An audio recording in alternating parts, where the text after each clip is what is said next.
ছি ছি ছি ছি ছি, এই মুহূর্তে আমার হাতে। এবার স্বয়ং ভারতীয় মিডিয়া বলছে ফ্যাসিস্ট হাসিনা গণহত্যাকারী, খুনি, পলাতক স্বৈরাচার।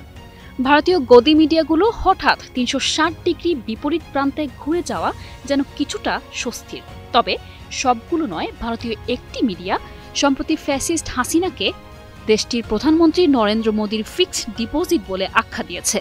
পশ্চিমবঙ্গের কলকাতা টিভির জনপ্রিয় উপস্থাপিকা ইন্দ্রাণী দাশগুপ্ত এবার সরাসরি হাসিনা ইস্যুতে দেশটির কট্টর ইসলাম বিদ্বেষী প্রধানমন্ত্রী নরেন্দ্র মোদীকে রীতিমতো ধুয়ে দিয়েছেন। বাংলাদেশের পলাতক সাবেক প্রধানমন্ত্রী শেখ হাসিনা। ভারতের প্রথম সারির সংবাদ মাধ্যম কলকাতা টিভির চতুর্থ স্তম্ভ অনুষ্ঠানে উপস্থাপিকা ইন্দ্রাণী দাশগুপ্ত ৪ আগস্টের পর্বে সরাসরি শেখ হাসিনা ও নরেন্দ্র মোদীর সম্পর্ক নিয়ে তীব্র মন্তব্য করেন।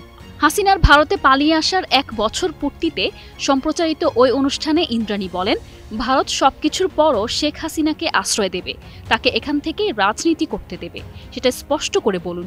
কিন্তু মোদী চুপ করে বসে আছেন। শেখ হাসিনা যেন তার ফিক্সড ডিপোজিট যখন ইচ্ছা তখন ভাঙাবেন। শুধু তাই নয়, যেখানে ভারতীয় মিডিয়া মানেই হাসিনার গুণগান, সেখানে গতানুগতিক ফ্যাসিস্ট খুনি হাসিনার প্রশংসার বিপরীতে গিয়ে করা হয়েছে মুন্ডুপাত। হাসিনাকে সম্বোধন করা হয়েছে গণহত্যাকারী, পলাতক, ফ্যাসিস্ট হিসেবে, আর প্রধানমন্ত্রী মোদীকে দাঁড় করানো হয়েছে কাঠগড়ায় এমন নির্লজ্জ বেহায়া খুনিকে ফিরিয়ে না দিয়ে উল্টো কড়া পাহারায় রাখার জন্য। এরপর উপস্থাপিকা ইন্দ্রাণী তুলে ধরেন হাসিনার বিচার কার্যের বিষয়টি।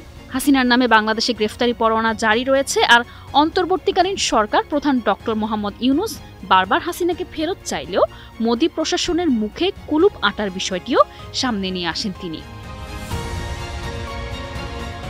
ভারতীয় এই গণমাধ্যমটি আর সাংবাদিক ইন্দ্রাণী স্বৈরাচার গণহত্যাকারী হাসিনার মুখোশ খুলে দিয়ে সত্যটা জাতির সামনে তুলে ধরায় বেশ প্রশংসিত হচ্ছেন ভারত ছাপিয়ে বাংলাদেশ তথা বিশ্বজুড়ে। ভারতীয় গদি মিডিয়াগুলোর গতানুগতিক ধারা থেকে বেরিয়ে সত্যটা তুলে ধরায় অনেকে কৃতজ্ঞতাও জানাচ্ছেন তাদের প্রতি। কিন্তু এরপরও কি ঠিক হবে কট্টর ইসলাম বিদ্বেষী হিন্দুত্ববাদী মোদী?